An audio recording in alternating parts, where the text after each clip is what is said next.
శతమానం భవతి.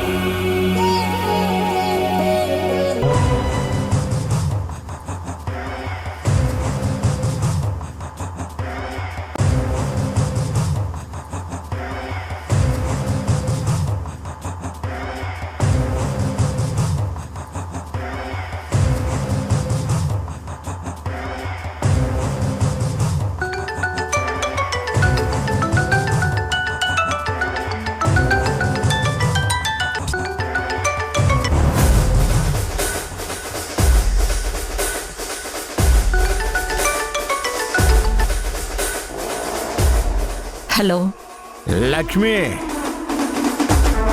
ఎలా ఉన్నావే?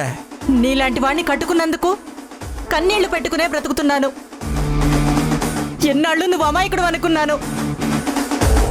నా భర్త మంచివాడు స్వామి, అతనికి ఏ బాధ రాకుండా చూడు స్వామి అని కనిపించిన ప్రతి రాయికి మొక్కుకున్నాను. ప్రతి గుళ్ళోనూ పొర్లు దండాలు పెట్టాను.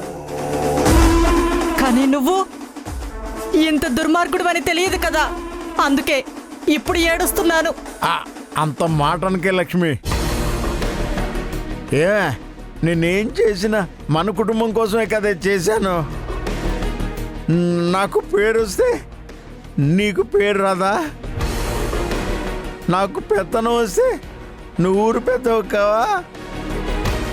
అలా అలా నువ్వెందుకు ఆలోచించకూడదు? చిన్నోరుమోయ్,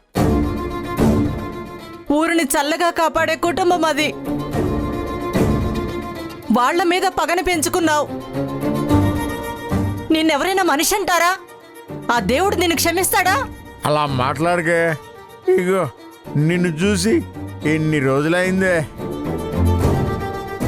నిన్ను చూడకుండా నేను ఉండలేకపోతున్నానే. ఇగో ఇప్పుడే ఇంటికి వస్తున్నాను.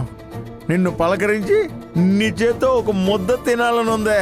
నాకు అప్పటిదాకా మనశ్శాంతి లేదే లక్ష్మి. ఊరికొస్తున్నావా? ఏ మొహం పెట్టుకుని వస్తావు? పొలిమేరలోకి రాగానే కాళ్ళు విరిచేస్తారు.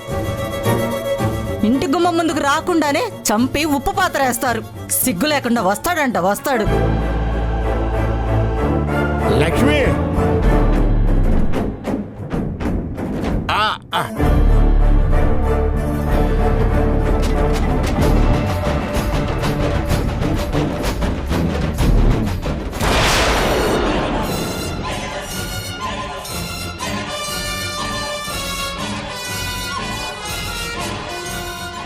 క్లాస్ దించో. ఏ మిస్టర్, కళ్ళు నెత్తి మీద పెట్టుకుని నడుపుతున్నావా? లేదండి, సారీ, ఏదో టెన్షన్లో కంగారుగా. సార్, వీడు ఎవడో ఫుల్గా మందు కొట్టి ఫోన్ మాట్లాడుతూ డ్రైవ్ చేస్తున్నాడు సార్. ఏ మిస్టర్, నడు స్టేషన్కి. ఊరుకోండే, ఈ మాత్రం దానికి పోలీస్ స్టేషన్ దాకా ఎందుకు? ఇక ఏదైనా ఉంటే మనం మాట్లాడుకుందాం. ముందు నీకు మత్తు దిగే వరకు స్టేషన్లో కూర్చోబెట్టాలి. తర్వాత అన్ని మాటలు మాట్లాడతాను. నోరు మూసుకొని దిగు. కానిస్టేబుల్ తీసుకురా. ఇగో నేనెవరో ఎవరు ఉండవా ఉండు.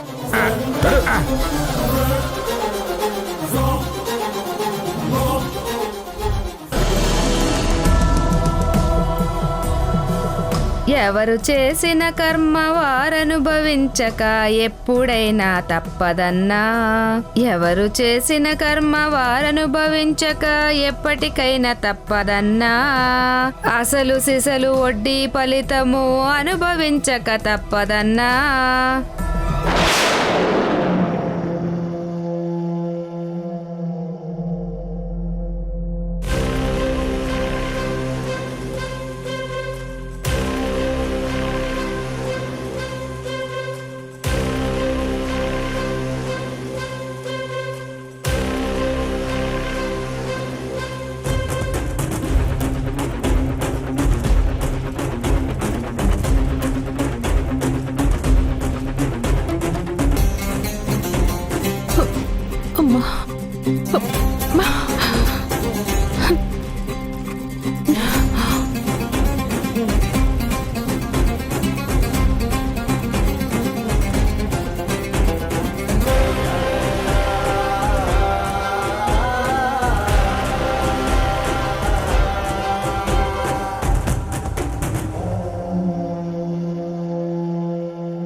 రాముడంతటి వాడు రమణి సీతను బాసి పామరుని వలె ఏడ్చెనన్నా.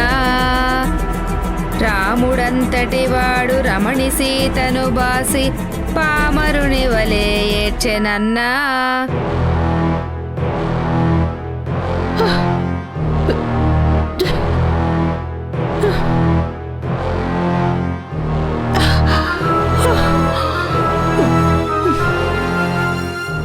ఎంత పని జరిగిందిరా దేవుడా! ఆ రాధ కడుపులో ఉన్న బిడ్డ చనిపోవాలని నేను మందు తెచ్చాను. నా కర్మ కాకపోతే ఆ మందు నేను తాగడం ఏంటి? అమ్మా, 2 గ్లాసుల మజ్జిగ కలపకుండా ఉంటే అన్న బాగుండేది. ఒకే గ్లాస్ అయితే ఇలా జరుగుండేది కాదు. ఆ జ్యోతికి ఎక్కడ అనుమానం వస్తుందోనని 2 గ్లాసులు కలిపాను. నా చెప్పుతో నేను కొట్టుకున్నట్టయింది. అమ్మో, కడుపు నొప్పి పెరిగిపోతుంది బాబాయ్. ఈ బాధ నేను ఎవరితోనూ చెప్పలేను, అలాగని చావలేను. అబ్బా, ఎలాగైనా బతకాలి.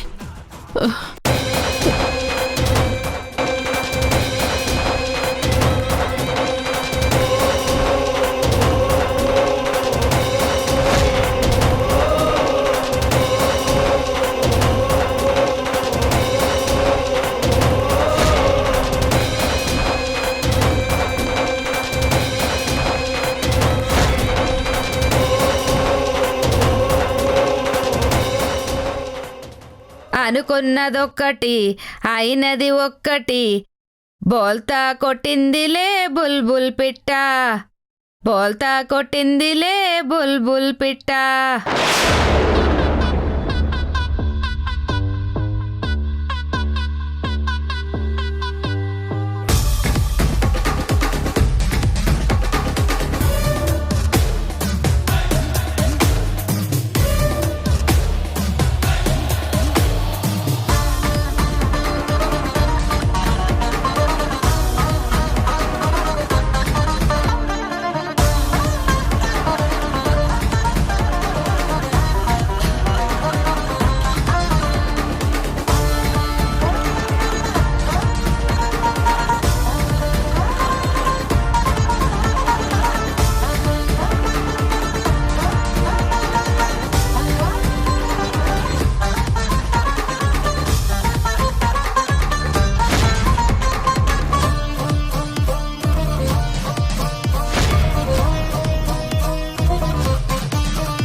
అమ్మయ్యా, ఇల్లు కనిపించగానే తిరుపతిలో వెంకటేశ్వర స్వామి దర్శనం అయినంత ఆనందంగా ఉంది.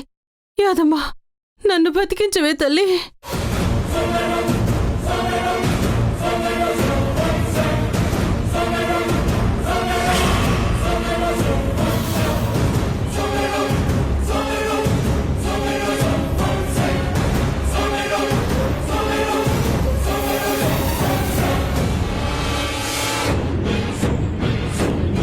యాదమ్మా, యాదమ్మా, యాదమ్మా, బయటికి రా. యాదమ్మా, యాదమ్మా,